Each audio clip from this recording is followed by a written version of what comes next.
Hi, Mr. Buffett. Hi, Mr. Munger. My name is Mary Kimball from New York City.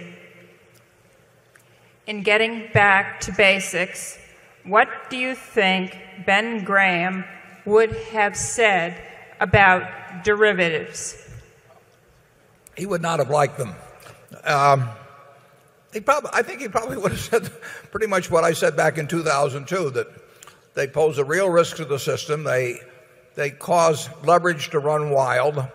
They cause counterparties to sign up for things that may be difficult to achieve under certain circumstances, that they place an already fragile economic system, added strains on them which can pop up in unpredictable ways. But he would probably also say if he saw something that were mispriced, he would act accordingly. But he wouldn't get himself in a position where the problems of the people who didn't act prudently could cause him any problems. And I think that probably would be the answer. One basic problem about derivatives, there's several problems. I mean, after 1929, Congress met. There was a PCORA committee and so on, and they decided that it was very dangerous to let people borrow a lot of money against securities, and that it contributed to the Great Depression.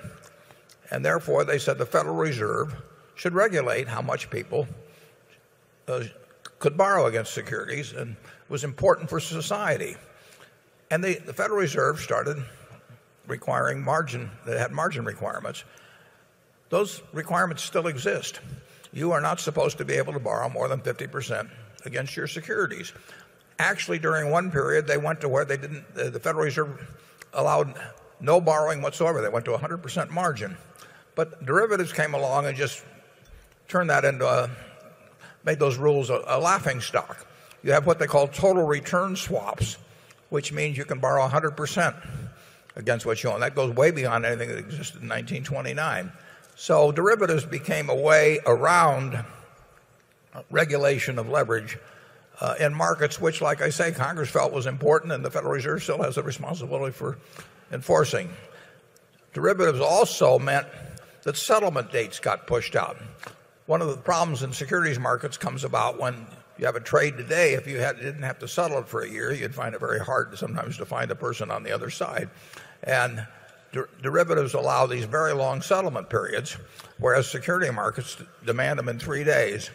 There's a reason they demand them in 3 days. As you extend out periods, you get more and more defaults. So they're a danger. They are a danger to the system. There's no question about that. We have a book in the bookworm called The Great Crash by Galbraith. It's one of the great books. You really ought to buy it. It tells the story of the 29, and it gets into margin requirements. So Ben Graham would not like a system that used derivatives heavily, but I don't think he would have been above, if he saw something that looked way out of line and he knew he could handle it himself, I think he would have been quite willing to buy or sell one that was mispriced. Charlie? I think there's been a deeper problem in the derivative business. The derivative dealer takes two advantages of the customer. One, there's a croupier-style mathematical advantage equivalent to the house advantage in Las Vegas.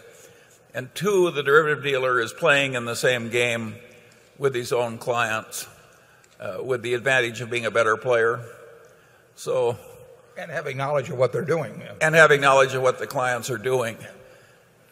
This is basically a dirty business.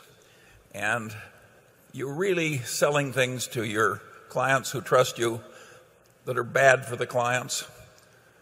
We don't need more of this kind of thing in America. We need less.